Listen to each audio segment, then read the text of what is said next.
Hello, here we go. Review of for test 3 in accounting. First thing we're looking at is depletion, and depletion will be found on page 463. The formula is the depletion rate equals the cost of the resource divided by the estimated, oh my goodness, units of the resource, i.e. a group of trees divided, yeah, there you go, here's a group of trees, and whatever we pay for these trees, like if we pay $10,000 for 10,000 trees, each tree would be worth $1. Each time we use one of those trees to create lumber or whatever, it would be a cost of $1, and that would become a part of depreciation expense. Same thing with depreciation, and you'll find that on page 453 through 458. Three kinds: straight line, double declining, and units of production. You'll see the page numbers there. And the difference between depletion and depreciation is depletion is on natural resources or organic resources that can be used up, whereas depreciation measures fixed assets that you use but you don't use up. They aren't gone when you're done with them. They still have a utility to them, such as factories. Next one we'll look at, next problem on the test, is for payroll and payroll taxes, and 495 through 501. Two kinds of entries. First is the payroll to the employees, and then you have the employer payroll expenses, and that's your state and federal unemployment, your FICA, and your Medicare expenses, and other deductions such as health.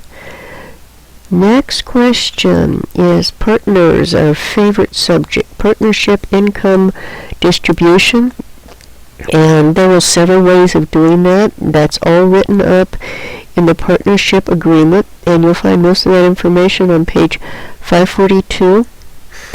You're going to look at, you could either split it up by the amount of capital, the amount of time they spend in the business, how much salary they need, any other type of agreement they might agree on. So if you read that, and you might be able to understand how important that partnership agreement is. I think we have 6 ways to do it in the test, so be prepared. We did most of them in our examples. And the final thing we're going to look at in partnership is the how we liquidate. Again, this goes back to the partnership agreement, so you always want to make sure you read the partnership agreement very closely. It's on page 550. There are, I believe, 5 steps. If you use the form given, you're going to be fine. Look over what we did in class. Go back to those examples we had and the exercises. Look at the papers I gave you. If you do that and ask me questions, you're going to be really happy, just like these folks are, because they had a good partnership agreement and you kept good notes to keep this problem going. Last area that we look at are stock entries on page 587 through 594, and you're going to have to do issue a common stock, issue a stock for property, and purchase treasury stock, and then declare a cash dividend. And finally, we're going to look at stockholders' equity and paid-in capital with common stock and preferred, I spelled that wrong, preferred stock and additional paid-in capital for both. Look at a retained earnings statement and go from there. So 2 things you're going to be doing.